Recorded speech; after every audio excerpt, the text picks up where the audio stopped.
Diplomatic measures are the first steps. अब हमको kinetic action लेने की जरूरत है, और ये kinetic action will have to be much more than surgical strike, much more than air strike. अच्छा है कि आसिम मुनीर साहब के सर में दर्द हो, उनका ब्लड प्रेशर बढ़े, उनकी बैक में लो बैक एक हो, क्योंकि ये सारा तमाशा उनका क्रिएट किया होता है। 6 दिन पहले 7 दिन पहले ये आसिम मुनीर साहब ने एक उल जलूल बयान दिया था दुनिया के सामने। ये रिस्पॉन्सिबल आदमी है, असली रूलर पाकिस्तान का ये है। हमारी औरतों का रुंदन सुनकर खून खौल जाता है। It boils my blood. अब आपको डिटर करना पड़ेगा। डिटर मतलब इतने कॉस्ट कॉन्सिक्वेंसेस बढ़ाए कि 10 बार सोचना पड़े ऐसा दुस्साहस करने के पहले। ठीक है, उसके लिए काइनेटिक मिलिट्री एक्शन के अलावा मुझे दूसरा कोई ऑप्शन नहीं दिखाई देता। आपको करना पड़ेगा। सर, अब हालात ये हो चुके हैं, पाकिस्तान के द्वारा कुछ जगह छिटपुट फायरिंग की भी घटनाएं सामने आ रही हैं, तो ऐसे में अब माहौल किस तरफ बढ़ता जा रहा है? माहौल युद्ध की तरफ बढ़ता जा रहा है। पाकिस्तान कह रहा है कि Indus water treaty abrogation is an act of war. तो मेरा ख्याल तो पहल, वी आर द विक्टिम, हमको पहल करनी चाहिए। हमें वेट नहीं करना चाहिए कि वो कुछ करे। देखिए, पाकिस्तान सब हदें पार कर चुका है। जनरल आसिम मुनीर पगला गए हैं, उनका कार्यकाल खत्म हो रहा है। पाकिस्तान में कोई भी आर्मी का जनरल रिटायर नहीं होना चाहता, चाहे उसको इंडिया पाकिस्तान युद्ध क्यों ना करना पड़े। है? हजारों लोग मर जाएं उसे फिक्र नहीं, उसको तो अपनी नौकरी जो है ऐश महल में बड़ा पसंद आ गया है, रहना ज्यादा है। उसने 6 दिन पहले एक बड़ी बेवकूफी की, एक इडियोटिक स्पीच दी जिसका कोई सर पैर समझ नहीं आया। साहब, दुनिया भर में उस दर्जे पे, उस ओहदे पे एक न्यूक्लियर आर्म्ड कंट्री का जो आर्मी चीफ है, जो कि असली रहनुमा है, मैं बाकी सब तो मुखौटे वाले नाटकीय कठपुतलियां हैं। ठीक है, उसने पहले तो इमरान खान को आउट किया, एक इलेक्शन स्टील करी, जैसे कि 1971 में उन्होंने मुजीबुर रहमान को हटा के इलेक्शन स्टील करी थी। उस वक्त उनको कीमत चुकानी पड़ी, आधा देश खो दिया। ये दूसरी स्टोलन इलेक्शन का क्या अंजाम होगा वक्त ही बताएगा। लेकिन इस शख्स ने ही declared civilisational war against India कि हिंदू मुस्लिम, वो तो 7वीं सदी में दुनिया को लेकर जाना चाहता है। ठीक है, और उसके 6 दिन बाद ये जो उकसाऊ भड़काऊ स्पीच थी, बयान था, उसके 6 दिन बाद वो पहलगाम में कत्लो गारत कर दिया। साहब, कोई 28 हमारे बेचारे बेकसूर हिंदुस्तानी, जो वहां पे केवल क्या कसूर क्या था साहब कि वो ठंडी हवा खाने गए थे पहलगाम, वहां उन्होंने गोलियां खाई। हमारी औरतों का रुंदन सुनकर खून खौल जाता है। It boils my blood. बेटियां, बेचारी बच्चियां हमारी अपने पतियों की लाशों के पास बैठ के रो रही, उनके सामने मारा उनके पतियों को, और धर्म पूछ के मारा। कलमा पढ़ो, हिंदू हो, पतलून उतारो, वगैरह वगैरह। अरे साहब, ये कोई, इज दिस सिविलाइज्ड बिहेवियर? आप कौन सी सदी में जी रहे हैं?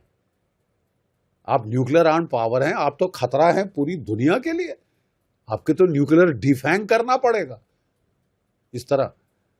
तो मुझे बहुत खुशी है कि हमारी सरकार ने भी बड़े सख्त कदम उठाए हैं, इंडस वाटर ट्रीटी एब्रोगेट कर दी है, और छोटे माइनर स्टेप्स लिए हैं डिप्लोमेटिक, वो तो हर बार हो जाते हैं।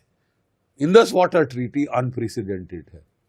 65 के युद्ध में, 71 के युद्ध में और कारगिल के युद्ध में कभी इसको छेड़ा नहीं गया। अब इसको छेड़ा गया है और पाकिस्तान की हवा खिसक गई।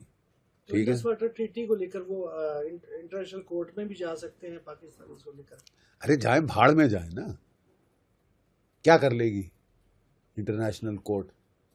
Treaty making is a sovereign function of state.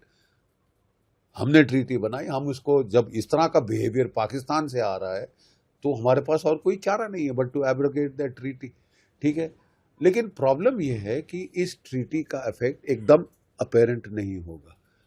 आपको डैम बनाने पड़ेंगे, आपको पॉन्डेज इंक्रीज करनी पड़ेगी, जहां से जो पानी जा रहा है पाकिस्तान की तरफ उसे रोका जाए, तब पाकिस्तान छटपटाएगा। अब इसमें ऑलरेडी प्रॉब्लम्स आ रही हैं पंजाब और सिंध के बीच में, उनके जो सूबे हैं पंजाब के और सिंध के, कि भाई पानी तुम मेरा मार रहे हो, तुम ये कर रहे हो, वो कर रहे हो। तो इसके चलते आपको आपने पाकिस्तान को झंझोड़ तो दिया है, लेकिन मेरा सिर्फ कहना ये है कि ये पर्याप्त नहीं। और मुझे बहुत खुशी है कि कल हमारे प्रधानमंत्री जी ने खुद कह दिया है, एक बड़ा क्लियर रॉयट एक्ट पढ़ दिया है पाकिस्तान को, और अगर भाषा में कोई प्रॉब्लम थी तो उन्होंने अंग्रेजी में भी बता दिया है कि साहब आपको इसकी कीमत चुकानी पड़ेगी।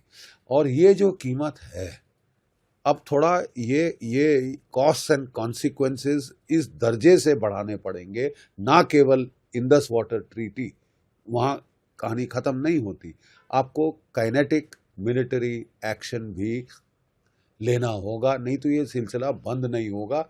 उल्टे ये और ट्रीटी का बहाना लेके शायद ये दर्जे हरारत अपनी तरफ से बढ़ाने की कोशिश करे। बहुत हो गया reactive, consequence management on own side of the border. अब हमको पलटवार करना होगा।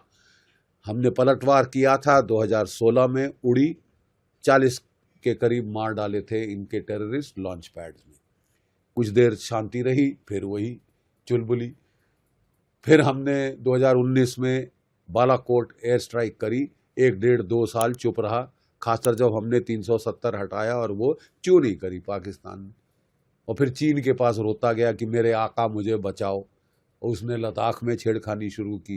ये किस्सा कहानी तो हम जानते हैं। कहना मैं ये चाहता हूं कि जो सर्जिकल स्ट्राइक थी, जो एयर स्ट्राइक थी, वह एक सिग्नल था, स्ट्रेटेजिक सिग्नलिंग, कि thus far no further, shot across the bow थी कि चौकस हो जाओ, ये चलेगा नहीं, तुमको कॉस्ट एंड कॉन्सिक्वेंसेस झेलने पड़ेंगे। But it was not for deterrence, वो तो सिग्नलिंग थी ना साहब, सिग्नल दे दिया आपने, थोड़ी देर चुप रहा, फिर चुलबुली। तो अब आपको डिटर करना पड़ेगा। डिटर मतलब इतने कॉस्ट कॉन्सिक्वेंसेस बढ़ाए कि 10 बार सोचना पड़े ऐसा दुस्साहस करने के पहले, ठीक है। उसके लिए काइनेटिक मिलिट्री एक्शन के अलावा मुझे दूसरा कोई ऑप्शन नहीं दिखाई देता। आपको करना पड़ेगा, you can't be reactive, you cannot confine yourself to consequence management on own side of the border.